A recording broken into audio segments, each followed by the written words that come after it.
Our Evening Party Among the Mountains. By Nathaniel Hawthorne. We stood in front of a good substantial farmhouse, of old date in that wild country. A sign over the door denoted it to be the White Mountain Post Office, an establishment which distributes letters and newspapers to perhaps a score of persons, comprising the population of 2 or 3 townships among the hills. The broad and weighty antlers of a deer, a stag of 10, were fastened at the corner of the house, a fox's bushy tail was nailed beneath them, and a huge black paw lay on the ground, newly severed and still bleeding, the trophy of a bear hunt.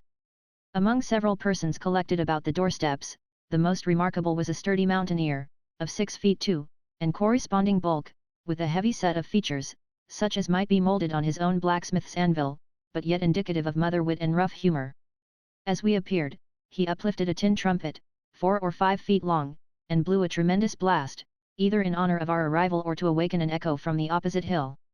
Ethan Crawford's guests were of such a motley description as to form quite a picturesque group, seldom seen together except at some place like this, at once the pleasure house of fashionable tourists and the homely inn of country travellers.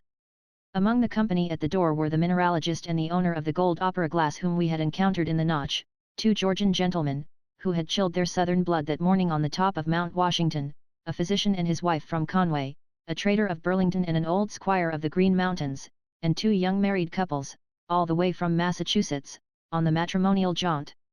Besides these strangers, the rugged county of Coos, in which we were, was represented by half a dozen woodcutters, who had slain a bear in the forest and smitten off his paw. I had joined the party, and had a moment's leisure to examine them before the echo of Ethan's blast returned from the hill. Not one, but many echoes had caught up the harsh and tuneless sound, untwisted its complicated threads, and found 1,000 aerial harmonies in one stern trumpet tone. It was a distinct yet distant and dreamlike symphony of melodious instruments, as if an airy band had been hidden on the hillside and made faint music at the summons. No subsequent trial produced so clear, delicate, and spiritual a concert as the first. A field piece was then discharged from the top of a neighbouring hill, and gave birth to one long reverberation, which ran round the circle of mountains in an unbroken chain of sound and rolled away without a separate echo. After these experiments, the cold atmosphere drove us all into the house, with the keenest appetites for supper. It did one's heart good to see the great fires that were kindled in the parlour and bar-room, especially the latter, where the fireplace was built of rough stone, and might have contained the trunk of an old tree for a backlog. A man keeps a comfortable hearth when his own forest is at his very door. In the parlour, when the evening was fairly set in, we held our hands before our eyes to shield them from the ruddy glow, and began a pleasant variety of conversation. The mineralogist and the physician talked about the invigorating qualities of the mountain air, and its excellent effect on Ethan Crawford's father, an old man of 75, with the unbroken frame of middle life. The 2 brides and the doctor's wife held a whispered discussion, which, by their frequent titterings and a blush or 2, seemed to have reference to the trials or enjoyments of the matrimonial state. The bridegrooms sat together in a corner, rigidly silent, like Quakers whom the spirit moveth not, being still in the odd predicament of bashfulness towards their own young wives. The Green Mountain squire chose me for his companion, and described the difficulties he had met with half a century ago in travelling from the Connecticut River through the Notch to Conway, now a single day's journey, though it had cost him 18. The Georgians held the album between them, and favoured us with the few specimens of its contents, which they considered ridiculous enough to be worth hearing. One extract met with deserved applause.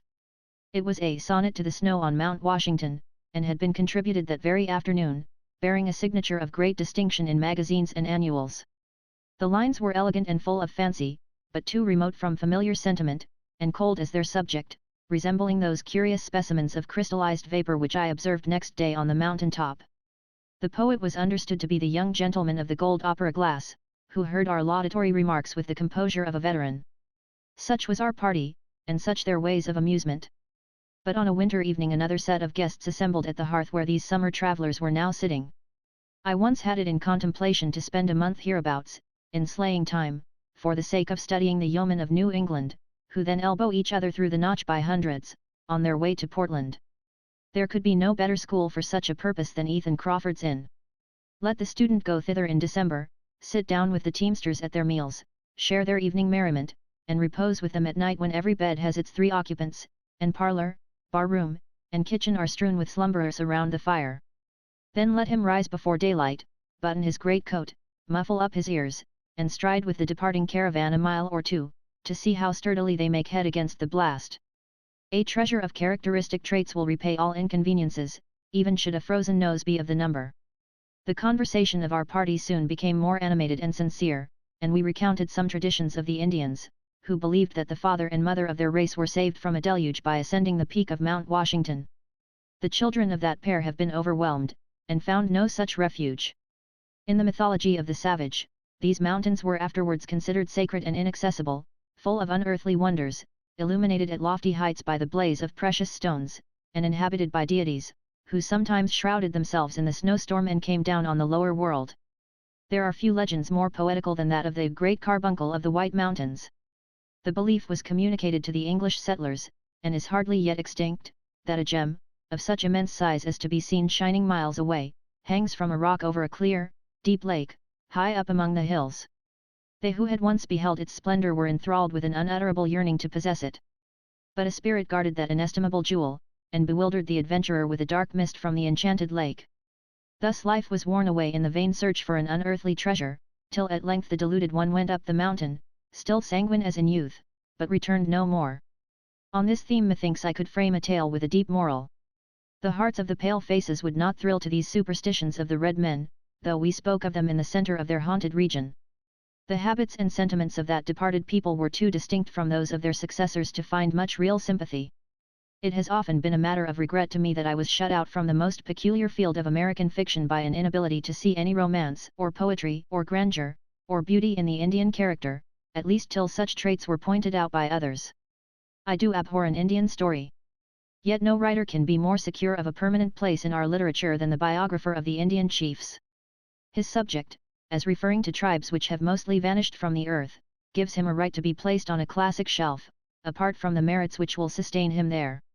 I made inquiries whether, in his researches about these parts, our mineralogist had found the 3 silver hills which an Indian sachem sold to an Englishman nearly 200 years ago, and the treasure of which the posterity of the purchaser have been looking for ever since.